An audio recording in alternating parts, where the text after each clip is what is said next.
جب کبھی ممبر سے میں نے یہ دعا پڑھی تو لوگ اپنے اپنے ذاتی تجربات لے کے آتے ہیں، اتنے کہ ایک پوری کتاب یا کتابچہ لکھا جا سکتا۔ اللہم صلی علی فاطمہ و ابیہا و بعلہا و بنیہا۔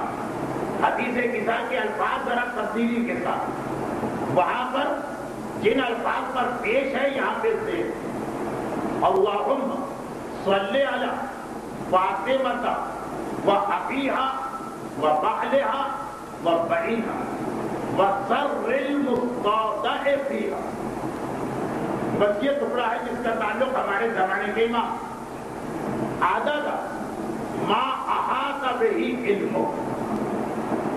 اللہم صلی علی فاطمہ و ابیہا و بعلہا و بنیہا و سر المستودع فیہا عدد ما احاط بہ علم۔ اتنا ہی بڑا مسئلہ روزانہ 580 مرتبہ، اور اگر ذرا جان اور آبرو سے کم، لیکن اب انسان کے لیے وہ بھی ایک بڑا مسئلہ، تو کم سے کم 100 مرتبہ۔ دوا کے ڈوز ہوتے ہیں نا، اس حالت میں ایک ٹیبلٹ لینا ہے، اور اگر حالت اور زیادہ سیریس ہو جائے تو 100، اور واقعاً بہت بڑی پریشانی ہے تو 580 دوا۔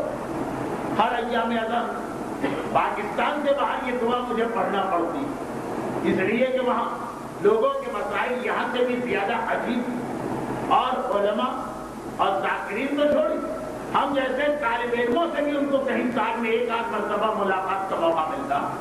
لیکن اس وقت جو چند دن میرا کراچی میں قیام رہا، اور جو اس سے باہر بھی میں کہا تو حالات سے آگہی میں نے ضروری سمجھا کہ صاحبان ایمان ان کی جان، مال، اولاد اور ناموس کی حفاظت سے یہ خصوصی عمل بتا دیا جائے، تاکہ ہو سکتا ہے کسی کی سمجھ میں آ جائے، اس پہ عمل کر اور وہ اپنے آپ ان تمام زحمتوں اور پریشانیوں سے بچا لے جو میں اپنی آنکھوں دیکھے تجربات کی وجہ سے آپ سے عرض کر رہا ہوں، تو میں واقعاً باہر دیکھ کے آیا ہوں۔ لیکن خیر یہ تو ہو گئے اس انداز کی 2-3 دعا جن کے ساتھ یہ شرط لگ گئی کہ ان کو زیادہ نہیں پڑھنا جب واقعاً اتنا بڑا مسئلہ ہے۔ لیکن ہماری عام دعا صبر چاہتی، قرار چاہتی، اپنے معاملات اللہ کے حوالے کرنے کے بعد ایک بے فکری اور ایک اطمینان چاہتی ہے ہماری طرف۔ ہم نے معاملہ سپرد کر دیا، وہ ہم سے بہتر جانتا ہے کہ کس وقت ہمارے لیے کیا دعا قبول کی جائے۔ 2500 سال حضرت ابراہیم کی دعا کی قبولیت میں لگا، یہ پہلا